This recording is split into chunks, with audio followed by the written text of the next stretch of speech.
ಈ ಪ್ರಪಂಚದಲ್ಲಿ ನಿಗೂಢವಾಗಿರೋ ಅದೆಷ್ಟೋ ಶಕ್ತಿಗಳು ನಮ್ಮ ಕಣ್ಣೆದುರೇ ವಿಸ್ಮಯ ವಿಚಿತ್ರಗಳನ್ನ ಸೃಷ್ಟಿಸಿ ಬಿಡುತ್ತವೆ. ನಾವು ನಡೆದೇ ತೀರುತ್ತಾ ಅಂತ ಪರೀಕ್ಷೆ ಮಾಡಿದ್ರೆ ಅದು ನಡೆದೇ ತೀರಿದೆ. ಅಂತಹ ಎಷ್ಟೋ ಜೀವಗಳಿರೋ ಜೀವಿಗಳಿಗಿಂತ ಜೀವವಿಲ್ಲದ ವಸ್ತುಗಳು ತನ್ನ ಚಮತ್ಕಾರಗಳನ್ನ ಮಾಡಿಬಿಡುತ್ತವೆ, ಮಾಡುತ್ತಲೂ ಇವೆ. ಅಂತಹ ಚಮತ್ಕಾರಗಳನ್ನ ಮಾಡುತ್ತಿರೋ ಈ ಭೂಮಿಯ ಮೇಲೆ ವಿಸ್ಮಯಗಳನ್ನ ಸೃಷ್ಟಿಸುತ್ತಿರೋ ಒಂದು ಬಿಂದಿಗೆಯ ವಿಸ್ಮಯಕಾರಿ ಶಕ್ತಿಯೇ ನಮ್ಮ ಇಂದಿನ ದೇವರಾಟ.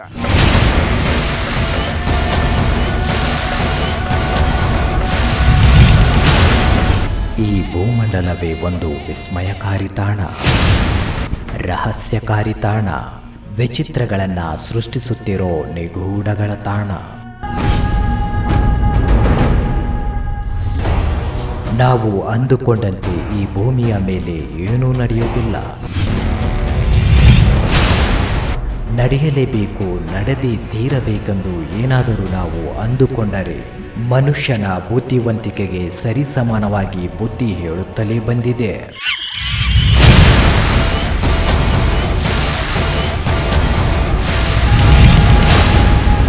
ಇದು ಯಾರಿಗೆ ತಿಳಿದಿಲ್ಲ, ಇದು ಎಲ್ಲರಿಗೂ ತಿಳಿದಂಥ ವಿಚಾರವೇ. ಇದು ಆಗದಂಥ ವಿಷಯವೇನೆಲ್ಲ ಎಂದುಕೊಂಡು ಮೂಗು ಮುರಿಯುವವರೆಗೂ ಅದೆಷ್ಟೋ ಬಾರಿ ಪ್ರಕೃತಿ ತಕ್ಷಣದಲ್ಲೇ ಉತ್ತರವನ್ನ ನೀಡಿ ನನ್ನ ಮುಂದೆ ಸರಿಸಾಟಿ ಇನ್ಯಾರು ಎನ್ನುವಂತಹ ಪ್ರಶ್ನೆಗಳನ್ನು ಸೃಷ್ಟಿ ಮಾಡಿ ಎಲ್ಲರೂ ಬೆಚ್ಚಿ ಬೀಳುವಂತೆ ಮಾಡಿದೆ.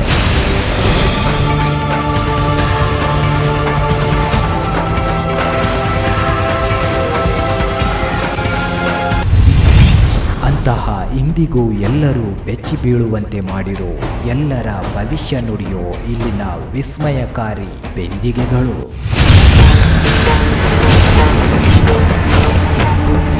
ಇಲ್ಲಿರುವ ಬಿಂದಿಗೆಗಳು ಭವಿಷ್ಯ ಹೇಳುತ್ತಾ ಚಮತ್ಕಾರಗಳನ್ನು ಮಾಡುತ್ತಿವೆ.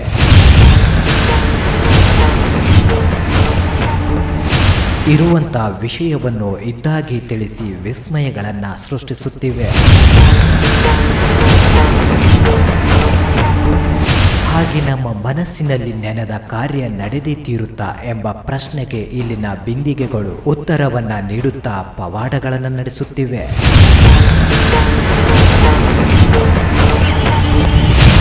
ಇವರ ಹೆಸರು ಉಮಾರಾವ್ ಅಂತ. ಸರ್ಕಾರಿ ಕೆಲಸವೊಂದನ್ನು ನಿರ್ವಹಿಸುತ್ತಿರುವ ಇವರಿಗೆ ಅದೊಂದು ಬಾರಿ ಇವರ ಶತ್ರುಗಳು ಇವರು ಕೆಲಸ ನಿರ್ವಹಿಸುತ್ತಿದ್ದ ಸ್ಥಳದಿಂದ ಬೇರೆಡೆಗೆ ವರ್ಗಾವಣೆ ಮಾಡಿಸಿಬಿಟ್ರು. ಅಂತಹ ಸಮಯದಲ್ಲಿ ದೂರದ ಸ್ಥಳಕ್ಕೆ ಹೋಗಿ ಕೆಲಸ ನಿರ್ವಹಿಸಲು ಇವರಿಗೆ ತುಂಬಾ ಕಷ್ಟಕರವಾಯಿತು. ನಾನು ಕಾಂಗ್ರೆಸ್ ಸರ್ಕಾರದಲ್ಲಿ ಇದ್ದಾಗ ಒಂದ್ಸಲ ನಾನು ಟ್ರಾನ್ಸ್ಫರ್ ಬಂದಿತ್ತು. ನನಗೊಬ್ಬರು ಅಪೋಸಿಟ್ ಅವ್ರು ಟ್ರಾನ್ಸ್ಫರ್ ಮಾಡಿದರು. ಆ ಪ್ಲೇಸಿಗೆ ಹೋಗಬೇಕಾಗಿತ್ತು. ಎಷ್ಟೋ ಈ ಒಂದು ಸಮಯ ಬಂದಾಗ ಹೇಳಬೇಕಾದ ಇಂತೆಲ್ಲ ಸಮಸ್ಯೆಗಳು ಆಗಲ್ಲ ಅಂತ ಹೇಳಿದರು. ನಾನು ಎಷ್ಟೋ ಪ್ರಯತ್ನ ಮಾಡಿ ಕಷ್ಟ ಅನಿಸಿತ್ತು. ಹಾಗೆ ದೂರದ ಊರಿಗೆ ವರ್ಗಾವಣೆಯಾದಾಗ ಇವರು ಹೆಂಡತಿ ಮಕ್ಕಳನ್ನು ಬಿಟ್ಟು ಹೋಗುವಂತಾಯಿತು.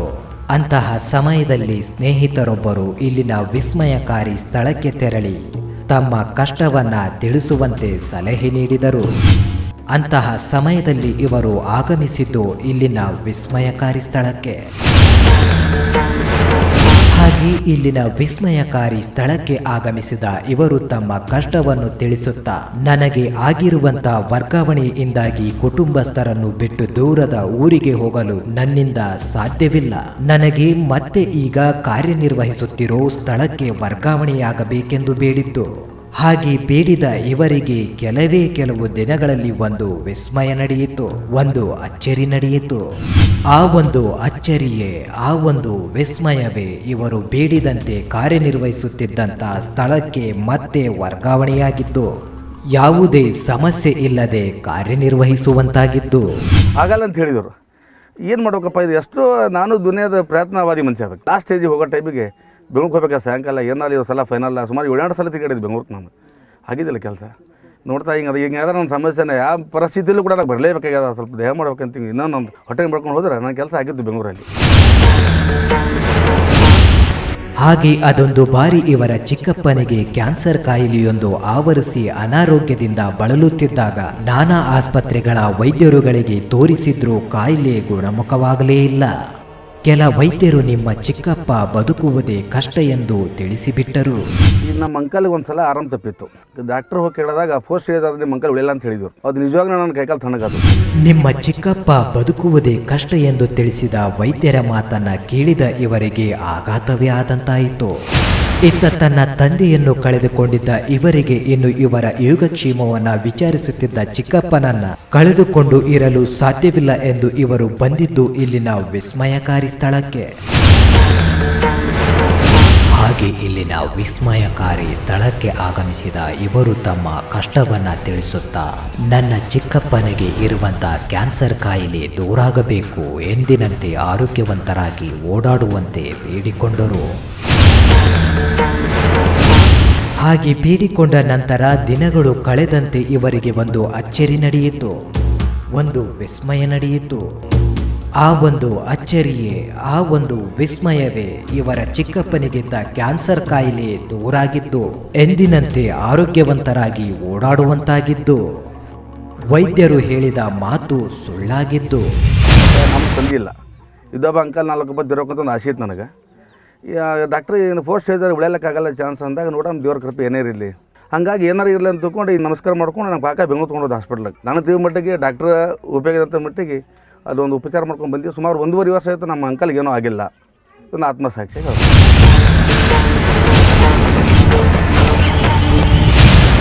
ಇವರ ಹೆಸರು ಬಾಬುರಾವ್ ಗೋಡಿ ಅಂತ. ಇವರ ತಂಗಿ ಮಗನಿಗೆ 5 ವರ್ಷಗಳೇ ಕಳೆದರೂ ಮಾತನಾಡಲು ಮಾತುಗಳೇ ಬರುತ್ತಿರಲಿಲ್ಲ. ಎಲ್ಲ ವೈದ್ಯರುಗಳಿಗೆ ತೋರಿಸಿದರೂ ಪ್ರಯೋಜನವಾಗಲಿಲ್ಲ. ಈ ಮಗುವಿಗೆ ಮಾತು ಬರಲು ಸಾಧ್ಯವಿಲ್ಲ, ಜನನದಿಂದಲೇ ಸಮಸ್ಯೆ ಇದೆ, ಯಾವುದೇ ರೀತಿಯ ಚಿಕಿತ್ಸೆ ನೀಡಿದರೂ ಪ್ರಯೋಜನವಿಲ್ಲ ಎಂದು ತಿಳಿಸಿಬಿಟ್ಟರು.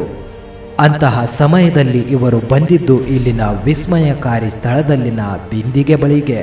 ತಂಗಿ ಮಗನಿಗೆ ಮಾತು ಬರ್ತಿದ್ದಿಲ್ಲ ಸರ್, ಭಾಳನಿಂದ ಅರ್ಥ ತಟ್ಟಿಸ್ತಿದ್ರು ಸರ್, ಗಂಟಲ್ದು ಭಾಳ ಪ್ರಾಬ್ಲಮ್ ಇತ್ತು.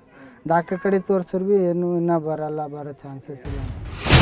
ಹಾಗೆ ಇಲ್ಲಿನ ವಿಸ್ಮಯಕಾರಿ ಬಿಂದಿಗೆಯ ಬಳಿಗೆ ಆಗಮಿಸಿದ ಇವರು ಬೇಡಿದ್ದು ತನ್ನ ತಂಗಿಯ ಮಗನಿಗೆ ಮಾತು ಬರಬೇಕು, ಅವನು ಎಲ್ಲರೊಂದಿಗೆ ಮಾತನಾಡುವಂತಾಗಬೇಕು ಎಂದು ತನ್ನ ಕಷ್ಟವನ್ನ ತಿಳಿಸುತ್ತಿದ್ದಂತೆ ಇಲ್ಲಿನ ವಿಸ್ಮಯಕಾರಿ ಸ್ಥಳದಲ್ಲಿನ ಬಿಂದಿಗೆ ತಿಳಿಸಿದ್ದು, ನಿನ್ನ ತಂಗಿಯ ಮಗನಿಗೆ ಮಾತು ಬರುತ್ತೆ ಎಂದು.